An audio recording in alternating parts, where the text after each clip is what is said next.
Before Davos, President Trump threatened 8 NATO countries with tariffs over Greenland. And that, until today, was the big topic of conversation on the stage at Davos. Some European leaders were saying the United States is still an ally, it's still a friend. Others saying the United States isn't really behaving like an ally. President Trump went on stage today. He was ripping NATO, saying we've paid for NATO. They haven't done anything for us. He threatened our allies by saying we want a piece of ice, meaning Greenland, for world protection, and they won't give it. We've never asked for anything else. He went on to say, issue this ultimatum. They have a choice. You can either say yes and we will be very appreciative, or you can say no and we will remember.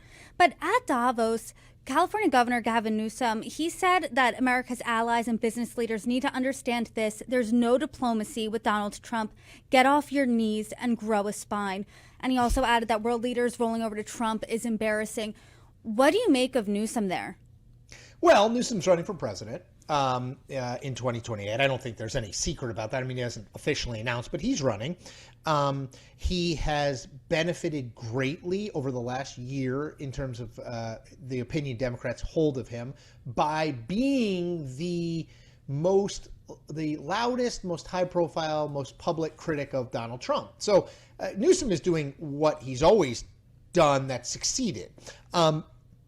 That said, I don't know that he's wrong. I mean, I think there is something to be said. At some point, if you just keep giving Donald Trump a little bit here and a little bit there, if past his prologue, he's going to keep asking for bigger things. That's just who he is. Right now, it's give me Greenland because you kind of owe it to me. I wonder. I was intrigued by what Mark Carney, the Canadian Prime Minister, had to say. That he spoke on Tuesday at Davos. I was interested in what Keir Starmer, the Prime Minister of the United Kingdom, what Emmanuel Macron, the President of France, said. They all took a little bit of a harder line on Trump and these demands, effectively saying, like, look, we've seen this movie. Like, at some point, we, the allied Western European powers, are going to have to stand up and say, like, no, like, we're not going down this road again. Giving a speech is one thing, right? Mark Carney got a lot of credit for the speech he gave. But rubber meets road. Is Western Europe, and I'll put Canada in that broad group, are they going to be willing to stand up against Donald Trump as his asks get increasingly large? That, to me, Gavin Newsom's going to do what Gavin Newsom does. It's good politics for him. I wonder, in terms of the geopolitical situation, what does Western Europe do? Can they do something together? Do they split apart? Obviously, that would benefit Donald Trump.